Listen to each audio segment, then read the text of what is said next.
Well, ladies and gentlemen, once again, Second Acts is back, and we're here with none other than my brother Kenneth. You know what I'm saying? Fresh. Are we going to say fresh out of Nigeria, or are you fresh out of Atlanta? I'll say fresh out of Atlanta.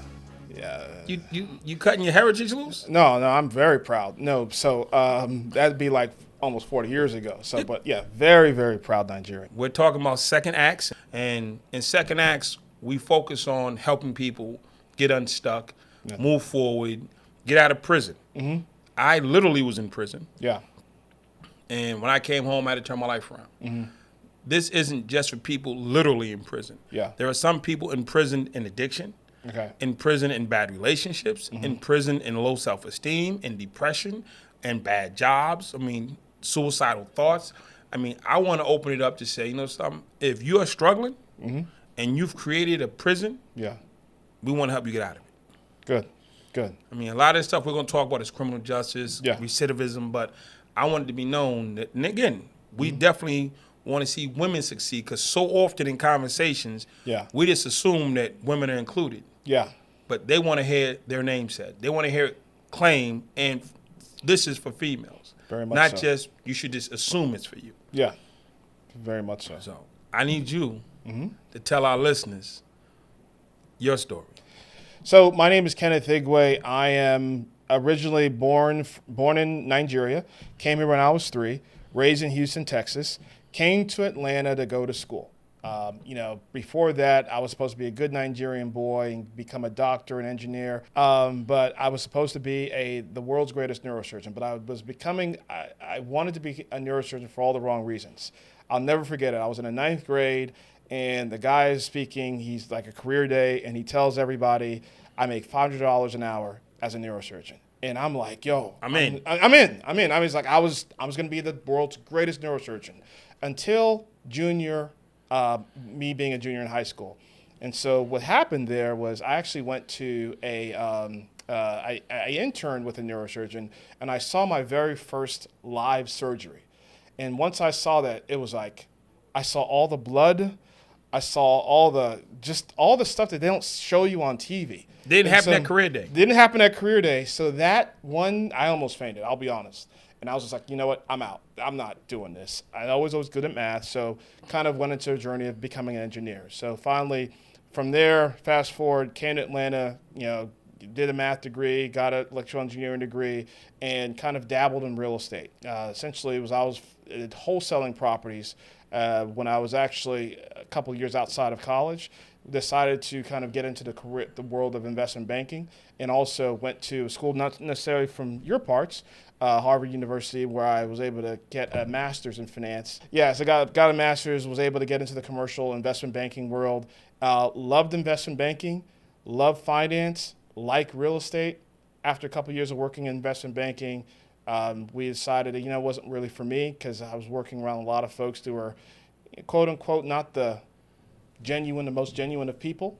And so what we did is we just kind of started a company called Baker Collins back in 2015 that allows us to finance projects, real estate projects all over the country. So that's kind of like a very abbreviated version as to how I arrived here. Okay, so Baker Collins, I know the company. So what is the loan capacity of Baker Collins? So we have a couple warehouse lines. We can go up to $100 million in financing of residential as well as commercial real estate projects all over the country. So you've seen all the shows, the Fix This House shows and the Flip This House shows and things of that sort. We're the folks that they don't necessarily talk about. You give them the money. We give them the money, essentially. We give you the money. We give you the money to fund a deal, whether it's a renovation project, because that's the most popular one, where you're going to buy the property, renovate it, and sell it, make some cash, flip this house, make $50,000, $60,000, $70,000, $100,000 within a 7-month time frame, go on and keep doing it as you can keep doing it as well. So that's essentially what we do for residential, and we also finance commercial real estate projects also. You know me, I'm stuck on $100 million. Yeah, other stuff was cool. We can give out up to $100 million. Yeah. Just a couple dollars. Just a couple. Just a couple. Just a couple. Just a couple. What we want to talk about is phenomenal story. Yeah. I mean, you did everything the right way. You went to school. You tried some things. It didn't work out. Yeah. You went back. I mean, You went to college, got out of college, started your company. I didn't know you was wholesaling though. Man, I was a bad wholesaler. I started wholesaling and I just wasn't bad at it. I was just like, man, I wholesale like 3 deals and I just wasn't Wasn't for you. Yeah, it wasn't for me. But that doesn't mean it's a really good strategy. We're definitely going to talk about it because I think that's something we can definitely have a more in-depth conversation as well. Okay. So I focus on people in prison. Okay. And I got a lot of cats who are sitting in prison and ladies like, wow, what am I going to do? I've been back here. I know hustling. I know selling drugs. I know robberies. I know whatever my thing is, it didn't work out for me. Yeah. What advice would you give them? Not even about real estate or financing, but just what advice would you give them in step one? So I heard something today that was really interesting, and I think it was a speech by, I don't know the motivational speaker that said it, but essentially he stated, if you get knocked down and you fall on your back, that means you have the opportunity to get back up. And so I tell people that if you're able to listen, if you're listening to this right now and you are coming out anytime soon, it's always a good advice to just go out there and number one, get educated. Number one, start to read about what you want to do. If someone is coming out of the system, I think a good strategy for them to start doing would be wholesaling properties. In the wholesaling properties, you know this, you can attest to this, right. You don't need any money, you don't need any credit, you don't need a lot of experience, you don't need a license. Most people are not going to check your background. So that's a good way to get into real estate with not having a lot of capital, resources, experience, not even connections. You can start by doing that. And I know a number of folks who've actually come out of the system and just started doing that. And then they got really good at wholesaling, and then they were able to kind of take that money and use it to start doing fix and flips. And then, of course, they were able to do that and get into rentals. I know some folks who've gone out and they started in that same direction, and now they own a number of commercial buildings. But they started off with the foundation, which was wholesaling, because wholesaling allows you to do that in a very specific time frame. You can literally get out and have a deal in maybe within a 3-month time frame if you are dedicated, if you are going to commit to the act and to the of wholesaling. If that works for you, by all means. So step one is learn how to be dedicated. Learn how to be dedicated. You got to be committed. Like, this doesn't happen like for anyone. It's just, if it were easy, everybody would be doing it. But you just got to be dedicated. I guess going to prison's easy then.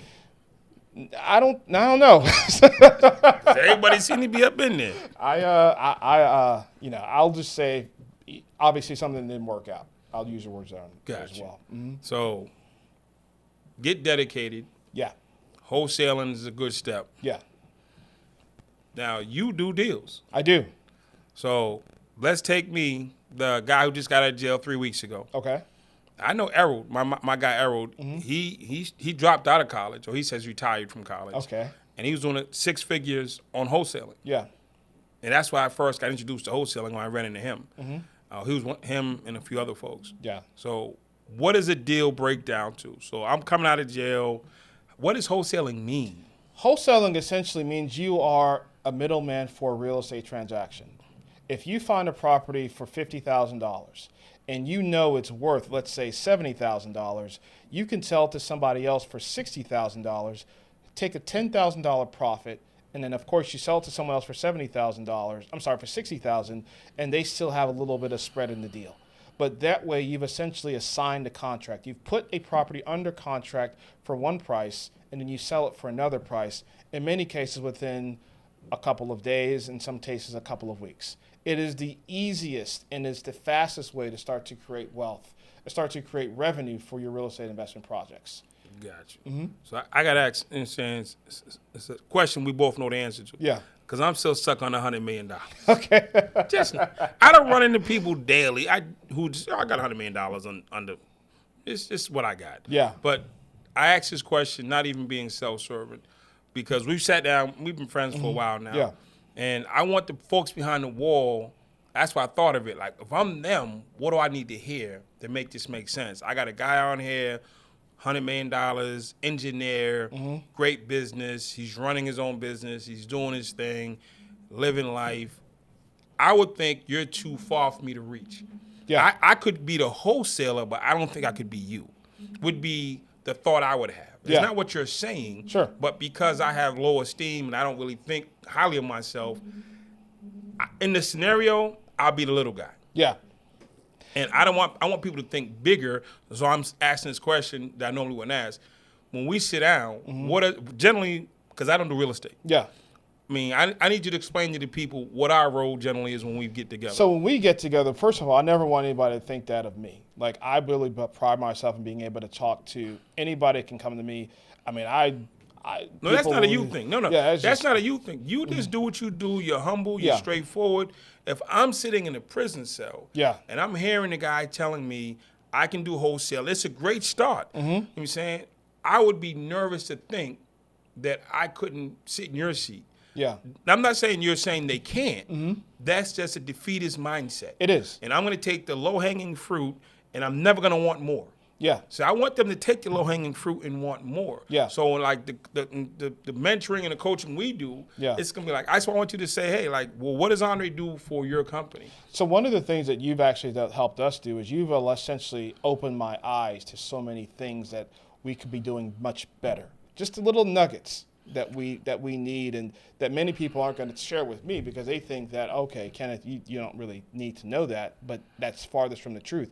We are always growing, and I am a voracious reader, and I'm always learning. And I think that's one thing everybody should be constantly doing, constantly learning and constantly getting better at your craft, whatever your craft may be. I'm looking back. I'm hearing you say, my dad taught me to be a certain way. Yeah. And we have even if it was a positive thing and it was positive results, even though it was still challenging. Yeah. We have women who are taught that they don't matter. Yeah. We have young boys who are taught that it doesn't matter. And they internalize that. You know what I'm saying? So we need some advice on wanting, because again, I don't hear you saying you didn't want to hear your dad. You just wanted some more from your dad. Yeah. Yeah. So I'm sitting. There's a lady sitting across the table from you, hypothetically, and she's 26, been through all kinds of trauma and stuff because her dad wasn't there or he wasn't there in a good way. What do we say to her? Number one, first and foremost, I would say she matters. She matters, and she can add value however she matters. And I don't think a lot of people hear that enough. Everyone is unique. Everyone has their own story. Everyone has their own different perspective that they can bring. Now, she matters, but she has to know that what she says and what she does means something to us. Any person can add value to an organization. It depends on how committed you are to that organization. In addition to, I 100% agree with you that a lot of folks, in many cases, they don't necessarily feel that they matter, they can bring enough value to something. However, I'm a big believer that, because I see it all the time. I'm lucky to have two, wonderful sisters who are really good at what they do. I'm lucky to be with someone who's extremely good at what she does, and obviously they know their worth. And we never want people to be marginalized. I need them to know that you matter, your opinion matters, we want you to contribute however you can. So help me break down. Because a lot of people go back to jail, in my opinion, because they don't know their worth. Okay. So they trade their freedom for short change. Yeah. They change their freedom for some temporary friends. Yeah. So how do I get someone to know? I believe if I can get someone to know their worth, then that'll change their decision making. I agree. And I'll not just change the worth, but I think from an actionable perspective, if you're just coming out, one of the very first things I would do, of course, if you're looking to get into real estate, is to join a real estate investment association. Some of these things are free. Some of them, just go to the meetings. Start to hang out with some of the people there. You don't have to give them your bio, or you don't have to give them your resume, but just being in that meeting allows you to see what you could be in the next 5 year, 2 years, 3 years. Surround yourself with that. Have those conversations with folks, even if you know nothing about real estate, because you have to start to change your network of folks. And when you start to change your network of folks, and obviously when you come out, you don't want to truly abandon everybody that you are hanging around with, but you're going to have to do that. That is the very first thing I would highly recommend, because you can watch all the YouTube videos in the world, you can read all the books in the world, you can read all the articles in the world, but it really doesn't become real until you start interacting with an individual who's successful at what you're looking to do. Get into those real estate investment associations and then speak up. Like, try to connect with someone. Try to get someone to mentor you, because you'd be surprised. A lot of those very successful real estate investors, they're open to mentoring folks because obviously they've done well and they want to get, this is their way of giving back. So I'd highly recommend that someone does that. That would be the very first thing I'd recommend that they do. Many times when people start to create a relationship, they want something from someone else, but they never ask themselves, how can I add value to this person?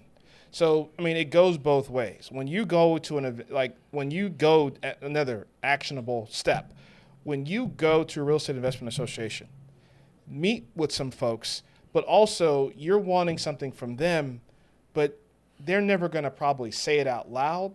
They're going to want something from you. They want to know that you numbers. I mean, and they obviously probably know way more about real estate than you do, but they want something from you. Give them something of yourself that they can't readily get, or they can't get outside of you. You see what I'm saying? Like, give them something. Ask the question, hey, how can I help you? You'd be surprised how many people never ask that one question. And I tell all the people that I mentor, ask that question. Like, meet somebody, have a conversation. How can I help you? And people are startled when you ask that question because they don't know how to respond in many cases. They're like, who is this person I just never met? Ask me how I could. Oh, okay. And it has to be genuine. It has to come from a level, a place in you where you are wanting to give them something because you know that their time is very valuable and they're giving you a piece of their time. And conversely, you should be able to give them something as well. I'm going to make you the governor of Georgia just because. Nothing against the current governor. Ah, man. Just saying. I don't give you the whole country. I'm just going to give you a state. Gotcha. Okay. I'll take it for a day. What do we do to fix the prison system, from your opinion? From my opinion, that's a lot. So one thing I would do is I would make certain that folks truly understand that they have options when they come out. Not everybody needs to, and this is just my personal belief, I'm a big believer that if you're a first-time offender on a nonviolent crime, in my opinion, this is just my opinion, you really shouldn't be serving these, what I like to call football years, 7, 14, 21 years for nonviolent offenders. I think people can be reformed. I think people make mistakes. It happens. I've seen a number of folks go, especially in the financial system. I've seen people go into prison and obviously they come out a different person. That's for folks, that's pre getting into prison. While you're in the prison system, I do think that there should be tiers and layers of ways how you can kind of soften it up. It should be a way where there can be some type of educational component and people should be rewarded for kind of learning or advancing their educational careers, because statistically speaking, the more education you get, and education doesn't necessarily mean like degrees or anything, but there should be some type of point system that allows you to kind of, be able to probably get out a little sooner than expected. In addition to, I truly believe that people should be able, there should always be another way to kind of, instruct folks. Just the use of technology. I do think that the what they give the prisoners in there, I've read that you get like peanuts a day or something, like pennies a day to do like very hard manual labor jobs. Yeah. It's just, and I don't think that's fair. 13th Amendment. Yeah. So to me, it's just committed crime, slavery ensues. Yeah. But what we're doing right now is this podcast is going to go on the platform. It's a company, Securus. They have tablets. Yeah. They didn't have them when I was inside. They're like 300,000. That's really on the way to 500,000 tablets. That's really cool. You know what I'm saying? Where people can sit down and listen to this from their cells and study and learn and grow. Yeah. And make things for them better. Yeah. You know what I'm saying? So what do you think about the tablet system for prisoners? Man, I'm a lover of technology. To give somebody a tablet in prison goes a long way because it shows that we're advancing as a society, and it also gives it humanizes the prisoner. Like, you don't want to, you spend XYZ time in prison and you come out, now you're have to be faced with all this new technology. You're still a human, you're still a citizen, you should still have some of the things that we in the outside do benefit from. So to be able to have that tablet and to be able to kind of still be able to receive information, because that's the only way you're going to be able to kind of be more effective on the outside. You got to be able to get information, because information, it moves extremely fast. I mean, Moore's law says technology moves every 18 months. It doubles every 18 months. And by not having the information, you essentially tend to slow down the rate of information that people receive. So by giving able that tablets, that's amazing to me. So we got somebody right now who has this tablet, and they're listening to us. Good. And there's a couple of options. There's movies. Okay. There's music. Uh-huh. There's education. What percentage should they split that? Or as a guy who's going to end up with a $100 million company? Okay. 60% education. If you're really hustling, you're really trying to grind, you're really trying to understand how to get out, 60% education, 20% music, 20% movies. And like the majority of your time should be spending working on getting educated in something. Unless you want to be a rapper or a movie star, yeah, it should be 60-20-20, so says Kenneth. Yeah, 60-20-20. Now, if you want to be a rapper, it should be 60-20-20 the other way. Yeah. But likelihood, I mean, likelihood, you're not going to become a rapper or movie star. 60-20. You're human. You have to be entertained. You have to change your same 60-20-20. I know you're not going to, that's the majority of your time should be education. And education can come in different forms. It's probably the lack of education and exposure that got them there. Exactly. I don't think there was a shortage of access to videos before they went in. There's a shortage of access to information. And wanting to understand that information too. Like, it's one thing to see or to receive it, but then also it's another thing to truly understand it. Gotcha.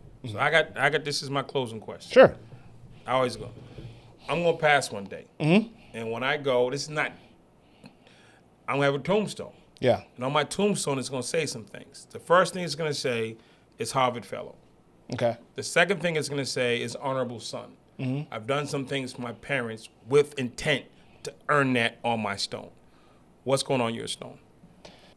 He loved, he learned, he helped. Who did you love? I loved my family. I love my friends. What did you learn? I learned that there are a number of ways to do things and to help people create wealth. And who did you help? I helped a significant amount of people create and preserve wealth through real estate investing. Second act is all about getting to the final act, which is living your life with intention. And you've been able to live with intention. I've been blessed to be able to live with intention. Now we want to encourage everybody listening to this, that you have value, you have purpose. Now if you live with intention, it'll come to pass. So we just want to say thank you for coming out. Thank you for having me. Oh, man, you know what I'm saying? It's always good hanging out with you. $100 million man. You know what I'm saying? The $100 million man is in the building. In case you didn't know, now you know. Second act is going to another level. There you go. With that, we are out because he's got work to do. Yes, sir. He can't sit up in all day and make $1 billion. So we have to end right now because this man has serious work and attention to go live out. Appreciate you coming, brother. Thank you, man. Thank you for having me. I appreciate it. Hold it down until we see you again.